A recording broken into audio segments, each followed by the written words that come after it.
Today I'm going to remind you how the distributive property works. So the distributive property says that if I have a number and I multiply it by things that are being added or subtracted together inside parentheses, then I'm going to multiply each part in those parentheses. So like ax plus ay.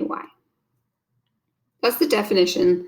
Let's put it to use here.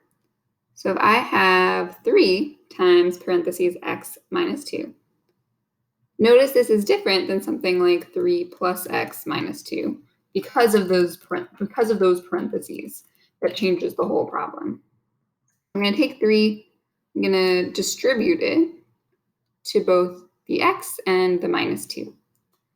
I get 3 times the first thing and 3 times the second thing.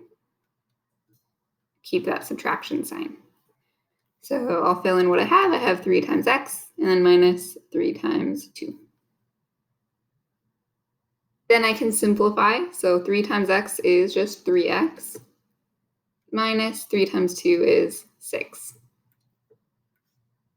There's our answer. Over here, I gave a more complicated problem. It's going to use some of our exponent rules when we're multiplying two exponent expressions.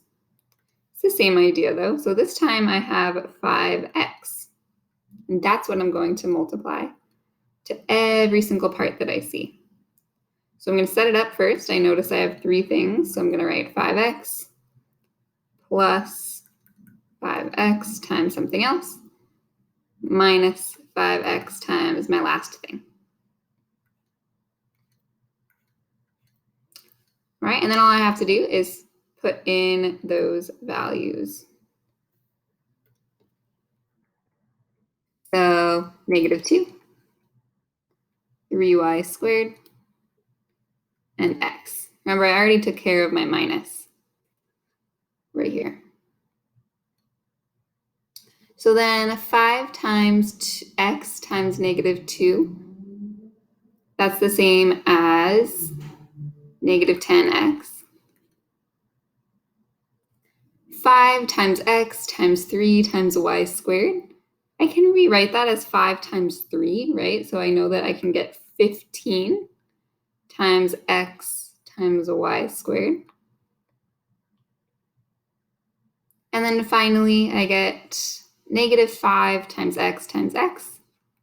2 x's being multiplied together gives me x squared.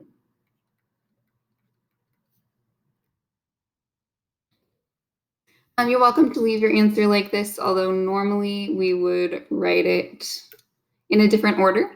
So we usually start with larger exponents. So you might see it written as -5x squared plus 15xy squared minus 10x would be generally how you might see that written.